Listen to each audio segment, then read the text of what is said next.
ಡಿ.ಜಿ ಸಾಹೇಬರಿಗೆ ನಾನು ಪತ್ರ ಬರೆದಿರೋದು ಮುಖ್ಯಮಂತ್ರಿಗಳು ಮತ್ತು ಗೃಹ ಮಂತ್ರಿಗಳಿಗೆ ಸಮಕ್ಷಮದಲ್ಲೇ ನನಗೊಂದು ಅರ್ಧ ಗಂಟೆ ಟೈಮ್ ಕೊಡಿಸಿ ಅಂತ ಬರೆದಿದ್ದು ಹೌದು.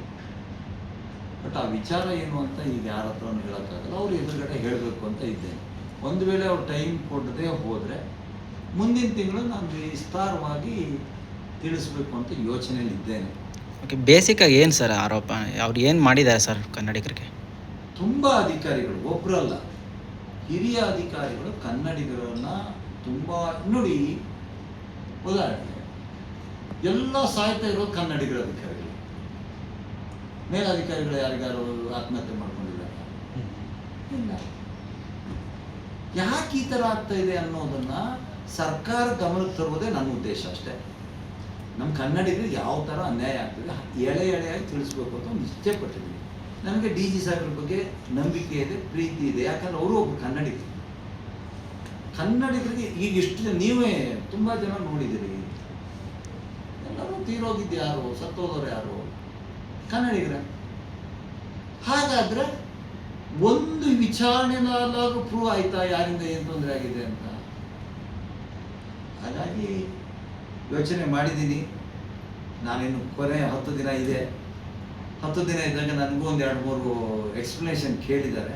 ಆ ಎಕ್ಸ್ಪ್ಲನೇಷನ್ಗೆ ಉತ್ತರವಾಗಿ ನಾನು, ಯಾಕಂದರೆ ಅರ್ಧ ಗಂಟೆ ನಾನು ಕೇಳಿದ್ದೀನಿ. ನಾವು ಎಷ್ಟೇ ಬರೀಲಿ ಯಾರು ಓದೋಕ್ಕಾಗಲ್ಲ ಪೂರ್ತಿ ಘಟನೆಗಳು. ಎದುರುಗಡೆ ಹೇಳಿದ್ರೆ ಆ ಬಗ್ಗೆ ಸರಿ ಆಗುತ್ತೆ ಅಂತ ನನ್ನ ಅಭಿಪ್ರಾಯ. ನೇರವಾಗಿ ಸುಧೀರ್ ರೆಡ್ಡಿ ಅವರ ವಿರುದ್ಧನೇ ಆರೋಪ ಮಾಡ್ತಿದ್ರು. ಸುಧೀರ್ ಕುಮಾರ್ ರೆಡ್ಡಿ ಒಬ್ಬರು, ಇನ್ನೂ 2-3 ಜನ ಇದ್ದಾರೆ. ವಿತ್ ದಾಖಲೆ ಸಮೇತ ಕೊಡ್ತೀನಿ, ನನಗೆ ಅವಕಾಶ ಕೊಟ್ಟರೆ, ವಿತ್ ದಾಖಲೆ ಸಮೇತ ಅವಕಾಶ ಕೊಟ್ಟರೆ ಮುಖ್ಯಮಂತ್ರಿಗಳಿಗೆ, ಗೃಹ ಮಂತ್ರಿಗಳಿಗೆ, ಗೃಹ ಕಾರ್ಯದರ್ಶಿಗೆ ಕೊಡ್ತೀನಿ. ಅಂದರೆ ಮಾನಸಿಕ ದೌರ್ಜನ್ಯ ಅಥವಾ ದರ್ಪ ಮಾಡಿದ್ರು ಅಂತನ? ದರ್ಪ ಅಂತಲ್ಲ, ಒಂದು ಹಂತವಾಗಿ ಯಾವ್ಯಾವ ಥರ ಶೋಷಣೆ ಮಾಡ್ತಾ ಇದ್ದಾರೆ, ಕಿರುಕುಳ ಯಾವ ಥರ ಕೊಡ್ತಾರೆ, ಯಾವ ಥರ ಅಧೀನ ಅಧಿಕಾರಿಗಳಿಗೆ ತೊಂದರೆ ಆಗ್ತದೆ. ಅಂದರೆ ಟಾರ್ಗೆಟ್ ಮಾಡಿನ ಹೆಂಗೆ ಸರ್ ಅದು? ಇಲ್ಲ ಇವರಿಗೆ ಅಲ್ಲ, ಅವ್ರ ಸ್ವಾರ್ಥಗಳಿರ್ತವೆ. ಆ ಸ್ವಾರ್ಥಗಳನ್ನ ಫುಲ್ಫಿಲ್ ಮಾಡದೆ ಹೋದರೆ ಅವ್ರದ್ದೇ ಆದ ಸ್ವಾರ್ಥಗಳಿರ್ತವೆ. ಅದನ್ನು ನಾವು ಫುಲ್ಫಿಲ್ ಮಾಡಿದೆ. ನಾನಂತೂ ನೇರವಾಗಿ ಬದುಕಿ ಬಂದಿದ್ದೇನೆ. ನನಗೆ ಯಾರ ಹೆದರಿಕೆ ಇಲ್ಲ. ಸತ್ಯವನ್ನು ಹೇಳ್ತೇನೆ. ಸತ್ಯದ ವಿಚಾರವಾಗಿ ನಾನು ಮಾತಾಡ್ತೀನಿ.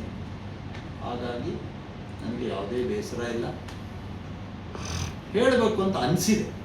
ಹೋಗುವ ಮುಂದಾದರೂ ಈಗ ಒಂಥರ ಡೈಯಿಂಗ್ ಡೆಕ್ಲರೇಷನ್ ಇದ್ದಂಗೆ